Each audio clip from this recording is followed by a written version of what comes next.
back to my YouTube channel. Oke, aku udah lama banget ya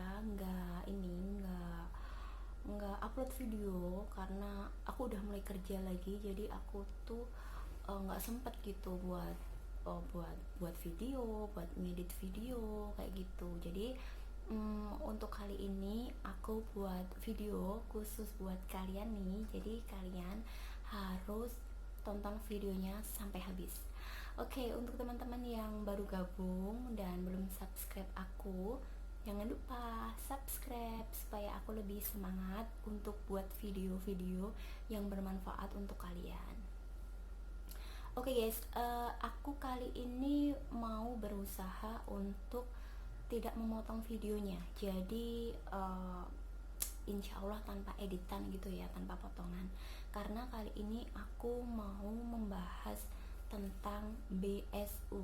Ya, aku mau membahas tentang bantuan subsidi upah untuk teman-teman yang menjadi peserta aktif di BPJS Ketenagakerjaan. Oke, sebelumnya nih ya, kenapa aku mau membahas tentang ini? Karena kalau kalian mau tahu nih ya guys ya, aku ini adalah salah satu staf HRD di salah satu perusahaan asing yang ada di wilayah Kabupaten Klaten. Nah, dari situlah aku punya pengalaman yang bisa aku sharing ke kalian supaya kalian nih calon penerima BSU itu nggak kebingungan.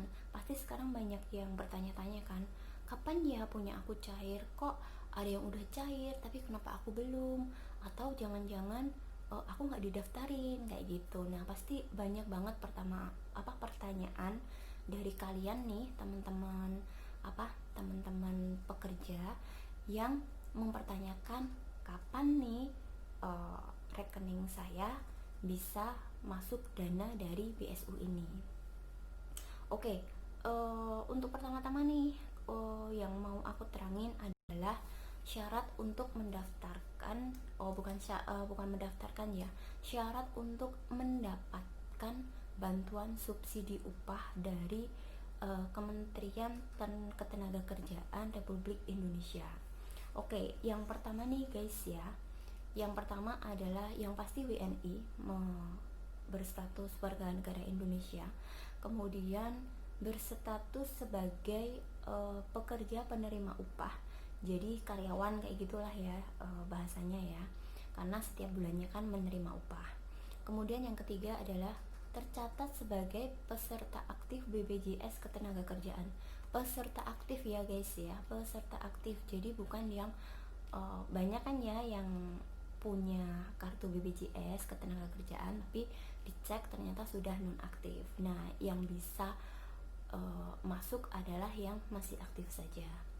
Kemudian adalah kepesertaan aktif sampai dengan bulan Juni 2020.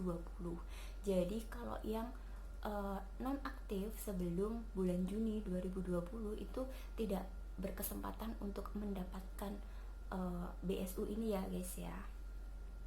Kemudian yang keempat adalah upah yang dilaporkan pemberi kerja atau perusahaan itu adalah angkanya di bawah 5 juta rupiah. Jadi perusahaan itu melaporkan ke BPJS Ketenagakerjaan itu sebesar atau di bawah angka 5 juta rupiah.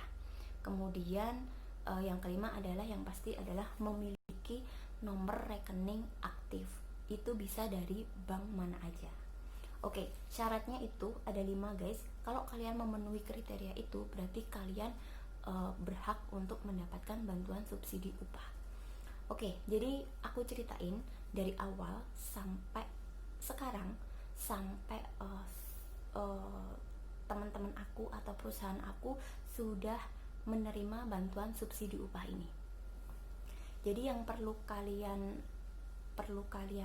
tahu atau perlu kalian perhatikan adalah celah-celah di mana kemungkinan dari teman-teman HRD atau mungkin malah dari atau dari kaliannya sendiri itu melakukan kesalahan sehingga membuat nama kalian tidak masuk ke daftar bantuan subsidi upah gitu. Oke, jadi aku mau ceritain dari awal guys. Mulai beritanya beredar itu sekitar di awal bulan Agustus itu udah santer terdengar ya. Jadi akan ada bantuan subsidi upah kayak gitulah, pokoknya beritanya santer banget terdengar. Tapi dari pihak BPJS Ketenagakerjaannya itu tuh tidak memberitahukan atau tidak menginformasikan sama sekali ke perusahaan atau ke saya gitu ya, karena kan saya menjadi salah satu yang mengurusi tentang BPJS Ketenagakerjaan. Jadi sama sekali nggak ada ini loh, nggak ada pemberitahuan gitu. Ayo perusahaan kamu segera mendaftar ya, ini mau dapat bantuan, ibaratnya kayak gitu. Tapi itu nggak ada sama sekali guys. Jadi aku tuh mulai mulai mencari-cari info sendiri. Jadi dari berita yang beredar, kemudian memastikan sendiri ini beritanya bener nggak sih, aku harus cross check ke siapa, aku harus tanya ke siapa, kayak gitu. Akhirnya aku mencari-cari sendiri, aku tanya ke orang BPJS Ketenagakerjaannya yang pasti, kemudian sama orang Disnaker juga aku pastiin ini bener nggak sih berita ini kalau kita teman-teman pekerja yang masih aktif kepesertaan BPJS Ketenagakerjaan itu bisa menjadi calon penerima bantuan subsidi upah. Oh iya bener, bisa bu, bisa banget, kayak gitu. Nah dari situlah sudah mulai ada jawaban. Akhirnya aku berusaha, terus gimana ya caranya, kayak gitu. Nah poin pertama yang perlu kalian perhatikan adalah, jadi itu yang lebih berperan aktif adalah dari tim HRD guys. Jadi dari tim teman-teman kalian yang yang menjadi bagian HRD itu aktif nggak mencari info, karena mungkin karena memang cakupannya itu banyak dan luas, jadi mungkin dari BPJS-nya sendiri itu nggak bisa memberitahukan ke masing-masing perusahaan, mungkin ya, mungkin, tapi aku nggak tahu juga sih. Padahal kan kalau dari BPJS Ketenagakerjaan itu biasanya setiap perusahaan itu sudah ada pembinanya masing-masing, dan seharusnya dari pembina itu memberitahukan ke ke perusahaan yang dibinanya gitu. Jadi bukan dari yang perusahaan mencari-cari tahu sendiri, kayak gitu. Oke, jadi itu poin yang pertama, HRD kalian itu harus aktif banget mencari info tentang bantuan subsidi upah ini. Oke, kemudian setelah aku cari-cari infonya nih guys, caranya seperti apa? Aku tanya-tanya, kemudian sudah ada jawaban. Jadi caranya mendaftarkan itu adalah lewat program atau aplikasinya BPJS Ketenagakerjaan. Jadi kalau setiap perusahaan itu sudah pasti punya NPP. Jadi NPP itu adalah kayak apa ya guys ya, kayak nomor akun kayak gitulah, untuk kita bisa login di akun perusahaan kita, kemudian untuk bisa mendaftarkan semua karyawan, entah itu mendaftarkan, menonaktifkan, pokoknya segala macam kepengurusan kepesertaan BPJS Ketenagakerjaan itu dilakukan di program atau di aplikasinya sipp.bpjsketenagakerjaan.com, kayak gitu. Nah itu aku klik, aku cari, aku coba, ternyata sudah ada formnya. Jadi formnya itu cuman kayak form Excel kayak gitu, jadi kayak di download gitu. Di situ sudah ada nomor rekeningnya. Jadi di situ aku mulai masukin nomor rekening teman-teman semua satu-satu kayak gitu. Aku cek namanya, aku pastiin nomor rekeningnya bener, nama kode banknya bener, kemudian nama rekeningnya juga bener. Oke, yang perlu diisi ya guys, yang perlu diisi itu adalah, yang pertama adalah yang pasti nomor rekening, kemudian banknya bank apa, kemudian kode banknya, kemudian atas nama siapa. Nah jadi ada 4 yang harus diisi, dan itu harus benar, kayak gitu. Nah kemudian dari data itu semua sudah aku isi, sudah aku pastiin bener, akhirnya aku kirim ke BPJS Ketenaga. Oke guys, jadi setelah data aku masukin, aku kirim, kemudian aku kirim ya, aku pastiin semuanya data sudah terinput dengan benar, kemudian aku kirim, aku klik kirim. Nah, selanjutnya dalam 1 atau 2 hari kerja, aku lupa ya, tapi kalau nggak salah sih dalam 2 hari kerja itu aku sudah mendapatkan respon. Nah, responnya itu apa? Jadi responnya itu di setiap kolom nama-nama peserta BPJS itu, nanti di kolom terakhir itu ada statusnya valid, jadi sudah tervalidasi kayak gitu. Nah, dari situ nih, ini adalah poin kedua yang perlu kalian perhatiin, dan kalau perlu kalian tanyakan juga ke teman-teman HRD kalian ya guys. Kolom itu nama kalian sudah tervalidasi atau belum? Karena setelah aku cek untuk semua karyawan yang aku daftarkan, itu ada satu nama itu yang yang tulisannya itu bukan valid, jadi belum tervalidasi, jadi masih menunggu proses validasi kayak gitu. Nah, dari situ aku curiga nih, kok dia kayak gini ya, sedangkan yang lainnya aja udah validasi kayak gitu, jadi datanya udah bener, udah valid kayak gitu, tapi kok dia masih menunggu dan masih proses terus. Aku tunggu dulu tuh guys, aku tunggu 1 hari masih sama, 2 hari masih sama, sampai akhirnya aku tunggu sampai dengan 5 hari kerja dan hasilnya tetap masih sama, masih proses validasi. Nah, dari situ aku kemudian cross check ke orang BPJS Ketenagakerjaannya, ini kenapa, ini ada apa, kenapa teman aku yang satu ini masih menunggu proses validasi, sedangkan yang lainnya aja datanya sudah valid.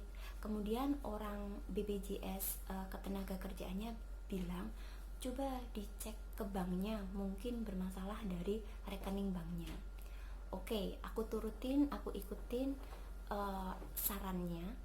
Kemudian aku suruh tuh teman aku ini ngecek ke banknya. Nah, kemudian dari pihak bank ternyata tidak ada masalah sama sekali. Jadi sudah dicek, akun di banknya itu tidak bermasalah, nomor rekeningnya juga tidak bermasalah. Tapi dari bank itu bisa ngecek apa itu namanya, NIK atau nomor KTP-nya. Nah, nomor KTP itu ternyata nomor KTP teman aku ini belum online guys. Ya, kalian tahu kan sekarang itu KTP semua sudah pakai KTP elektronik, tapi kalian harus pastiin tuh guys kalau KTP kalian itu udah online. Jadi maksudnya online itu apa? Jadi kalau nomor KTP kalian itu diketik tuh guys, itu nanti udah bisa langsung ibaratnya udah bisa sinkron kemana aja, entah itu ibaratnya kan kalau di Sdukcapil kan itu beda kementerian kan dengan yang BPJS Naker kayak gitu, jadi saling dari beda kementerian itu udah bisa narik gitu, udah bisa sinkronisasi kayak gitu. Nah, akhirnya teman aku ini ke Disdukcapil lah dan mengecek apakah memang benar KTP-nya belum online, dan ternyata benar, memang KTP-nya belum online. Kemudian dia membuat surat permohonan untuk mengonlinekan KTP-nya. Setelah di-onlinekan selesai, kemudian teman aku ini laporan ke aku, Mbak, ini ya udah aku onlinein ya KTP aku, coba minta tolong dicek. Oke, aku cek ya kayak gitu. Akhirnya aku tunggu cuman selang sehari lah kayak gitu. Selang sehari paginya aku cek lagi, ternyata statusnya sudah validasi. Nah, jadi itu poin kedua. Kalian harus pastiin kalau pendaftaran nomor rekening kalian itu sudah valid. Cara ngeceknya kayak gimana? Pertama-tama kalian bisa ngecek ke HRD itu tadi. Nah, tapi nih sekarang ternyata dari BPJS Ketenagakerjaan itu sudah meluncurkan website baru atau alamat baru untuk bisa ngecek apakah benar nomor rekening kalian itu sudah valid atau belum, atau sudah terinput di sistemnya BPJS Ketenagakerjaan atau belum. Caranya gimana? Caranya kalian masuk aja di sso.bpjsketenagakerjaan.go.id. Nah, nanti di situ kalian bisa cek tanpa kalian harus tanya ke HRD kalian ya. Kalau sebelum alamat ini muncul, caranya bisa ngecek ya hanya bisa tanya ke HRD, karena kan yang bisa mengakses akun SIPP perusahaan itu kan hanya teman-teman HRD, kalian nggak bisa mengakses sendiri.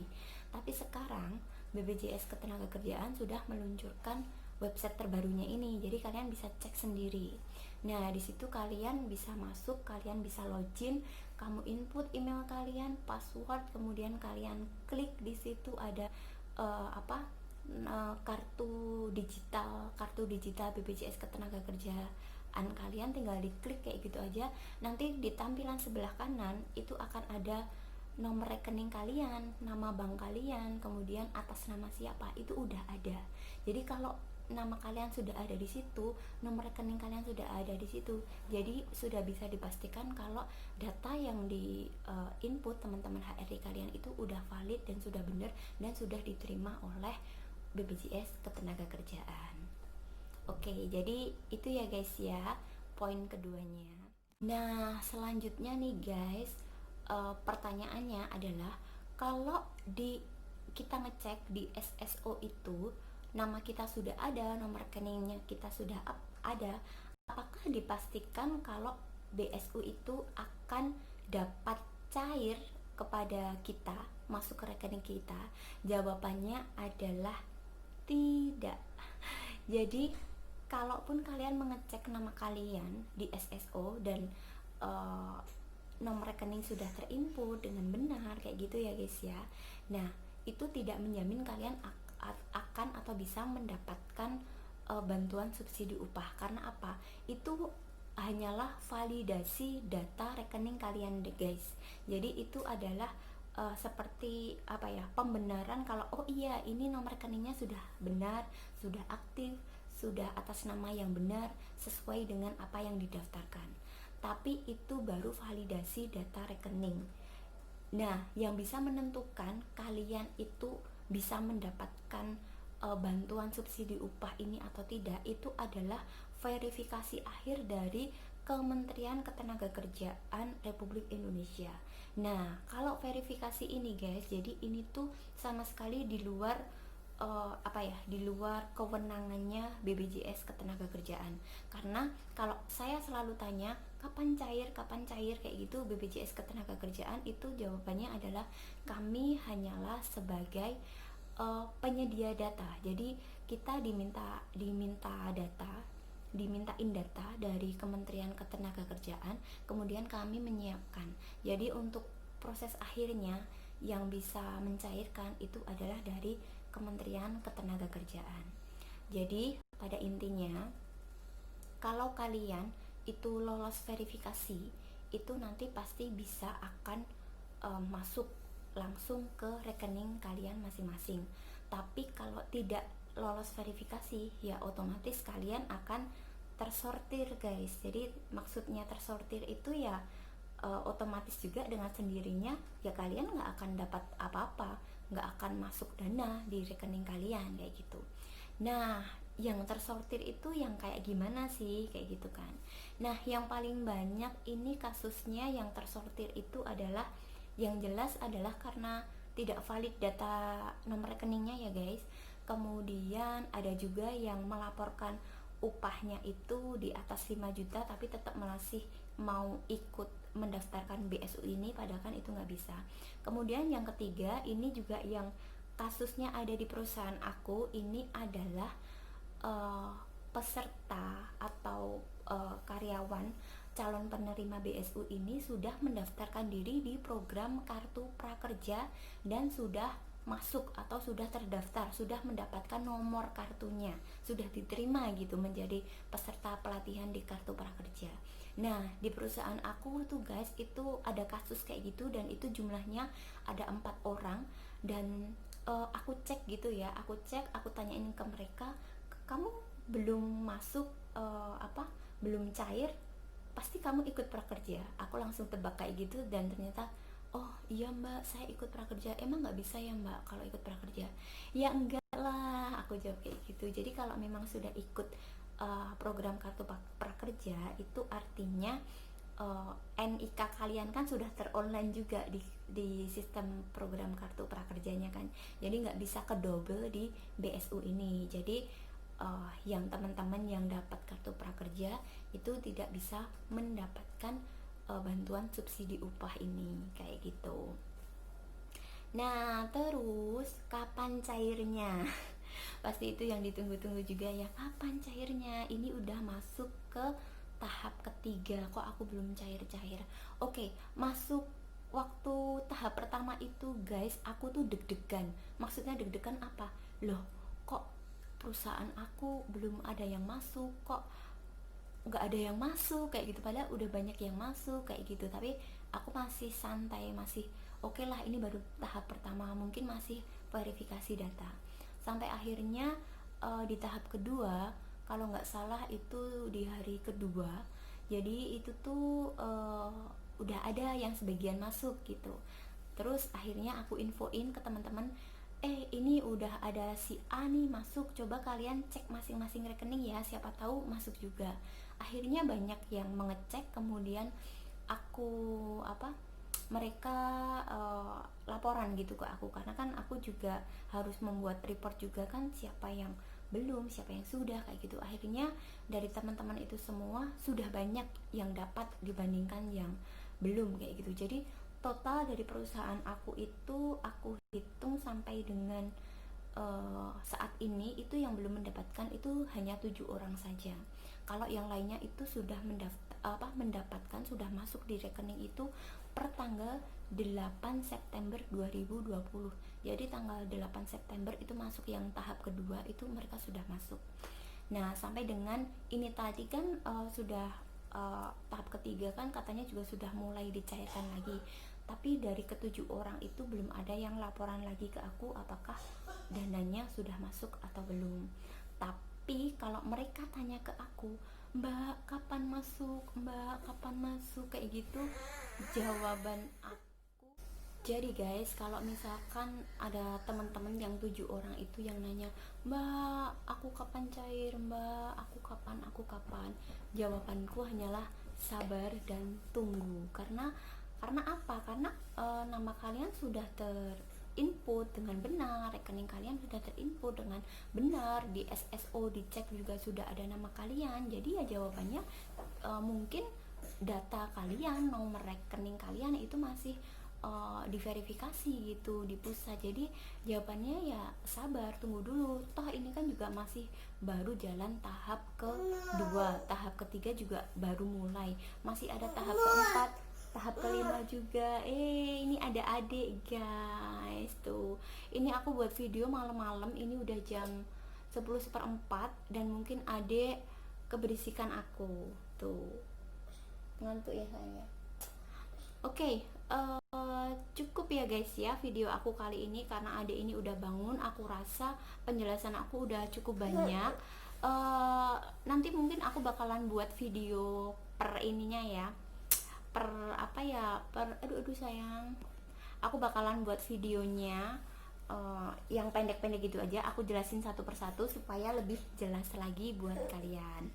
Oke, terima kasih udah tontonin video aku sampai habis, and see you on my next video. Bye. Bye dek, sini dek. Bye, dadah. Ayo, dadah. Dadah. Dadah guys, dadah. Adiknya cemberut tuh. Masih ngantuk soalnya.